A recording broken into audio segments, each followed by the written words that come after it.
The automotive industry of the future will consist of only electric cars. Right now, there is a battery arms race, and this is how China has monopolized the electric vehicle industry. Hello, my friends. Welcome to the channel. You are watching The Electric Viking. My name is Sam Evans.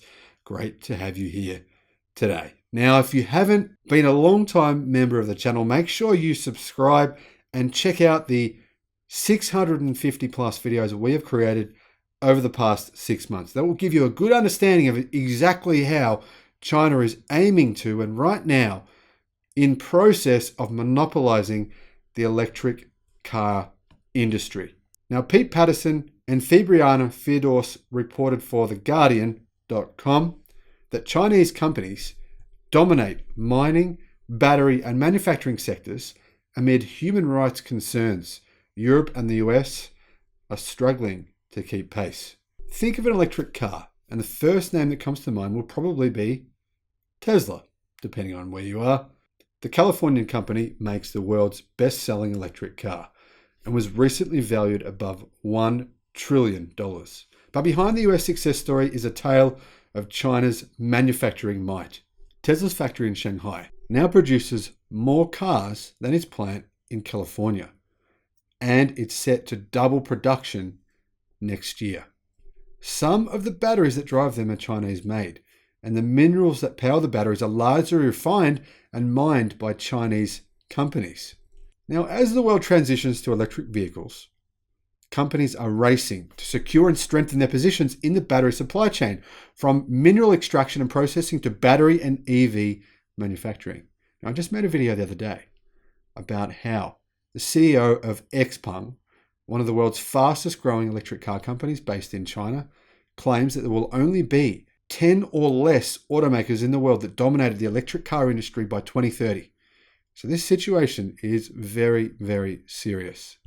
The sector has seen a move towards vertical integration, as seen from Tesla, and even more so from Chinese electric car company BYD, where one company controls a number of steps along the supply chain to guarantee supply, and in some cases to improve transparency and improve the way that the vehicle fits together, and also to reduce costs. Now, in what has been dubbed the battery arms race, China is in pole position.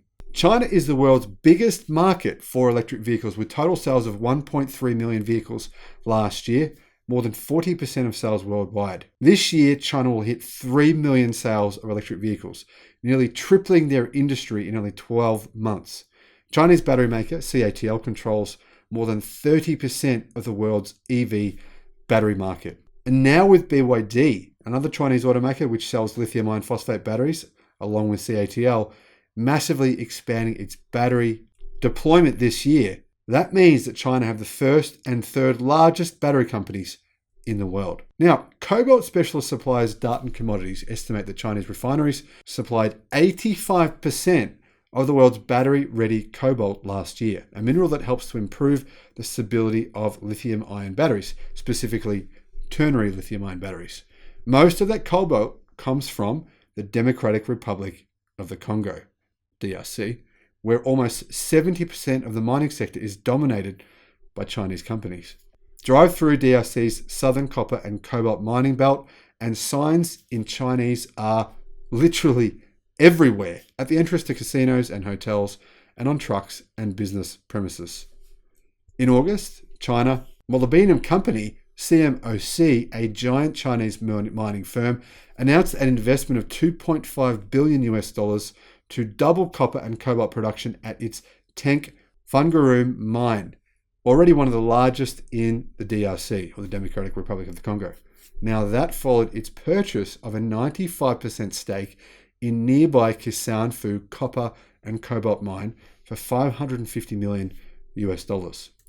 Fellow Chinese corporate giant Huayu Cobalt owns or has a stake in at least 3 copper cobalt mines in the DRC, and is a key player at every step of the cobalt supply chain, from mines to refineries to battery precursor and cathode production.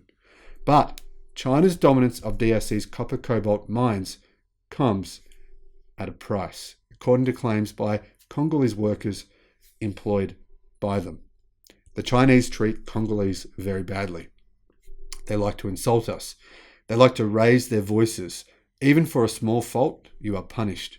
The Chinese are there as the boss to control Congolese, says a worker employed at Sika Mines, a mine majority owned by a Chinese consortium, which includes Huayou Cobalt. Workers at Sika Mines claim they are paid less than Chinese workers who do the same exact job and are subjected to degrading treatment by Chinese supervisors. It's the same as during the colonial times, but now we're under the Chinese, says another worker. Yet, Amnesty International, which has conducted investigations into human rights abuses in the informal mining sector in the DRC, says the nationality of the companies dominating the EV market is not their primary concern. The issue is that many of the Chinese mining companies are refusing to be transparent about their operations, but the human rights issues related to cobalt mining in the DRC did not arrive with the Chinese. The DRC has a long history of foreign players coming to the country and exploiting their resources with little accountability, says Mark Dummett, Program Director at Amnesty International. Amnesty is extremely concerned about the impact that mining for electric car batteries is going to have on communities all around the world. It has the potential to be devastating if the brands at the top don't use their leverage to demand that these new global supply chains are set up in a way that respect human and environmental rights. Chinese mining companies point to the contributions they make to DRC's revenues and local communities while working in a challenging environment. One Chinese manager says, "It's very frustrating to work with the Congolese government. It's the most corrupt country on the planet." Analyst Christian Gerard Nima says labor laws are not always respected and corruption is widespread in the country as a whole, which potentially could create an environment in which companies are not inclined to follow the rules. Now, some car and battery manufacturers are beginning to reduce the amount of cobalt in their batteries, partly as a way to avoid the legal and reputational risks associated with cobalt from the DRC, but also to save in costs. Nickel-rich batteries are seen as one way forward, but the same Chinese companies that dominate cobalt mining in the DRC, Huawei, Cobalt, and CMOC, are also increasing investment in nickel extraction and processing in Indonesia, which has the world's largest nickel reserves at 72 million tons. This means China is now the largest global market producer of nickel, beating off competition from Europe and the United States. China will be the major player because they are connected with the market in the country, but they also export the nickel material at a lower price compared to Europe, as Chinese companies are known for cheap labor, says Pius Ginting, Executive Director of Action for Ecology and People's Emancipation, an Indonesian environmental NGO. Recently, there have been efforts to push back against China's dominance, starting in the DRC. On a visit to Kolwezi in May, a city in the heart of the DRC's copper cobalt belt, the country's president, Felix Tshisekedi, said, "People come to the Congo empty-handed, and when they leave, they are billionaires, but we remain poor." The DRC recently announced a review of some of its biggest mining contracts, including the $6.2 billion deal, which gave the Chinese consortium majority control over Sika Mines in 2007. In Europe, too, companies are beginning to gain on China's lead. By the end of the decade, the continent is expected to have 28 factories producing lithium-ion cells, with production capacity due to increase by 1,440% from 2020 levels, according to Darton Commodities. That growth is being driven by companies such as Britishvolt in Northumberland and Sweden's Northvolt, as well as Asian firms expanding production into Europe. So while those numbers do look promising for Europe, the truth is that more than 50% of that production in Europe is actually going to come from Chinese firms who are building factories in Europe and in the United States as well. Now, European investment in mining and the production of battery precursor and cathode materials is not keeping pace, says Andre Gerbens at Darton. China will eventually become less dominant. Nonetheless, it will remain a big player, he says. Now, I don't agree. I believe that China will actually become more dominant, and this comes down to their supply of lithium iron phosphate batteries, which are most likely the battery chemistry of the future. The US, however, lags behind Europe. Despite a $174 billion investment to win the EV market, and despite Joe Biden's claims that General Motors lead the world with electric car production, clearly not true. Anyway, so in spite of this $174 billion investment to win the EV market, announced as part of Joe Biden's $2 trillion infrastructure package back in April, production is still very low. And that figure of investment has now been trimmed down considerably. Now, Simon Moores, CEO of Benchmark Mineral Intelligence, told a US Senate committee in June that China is building the equivalent of one battery megafactory a week, compared with one every 4 months in the United States. I'm just going to repeat that. China is building the equivalent of one battery megafactory a week, compared with one every 4 months in the United States. Now, that is what I call an unassailable lead. And I've talked about this in numerous videos. In China, you don't need 67,000 different permits to build a factory.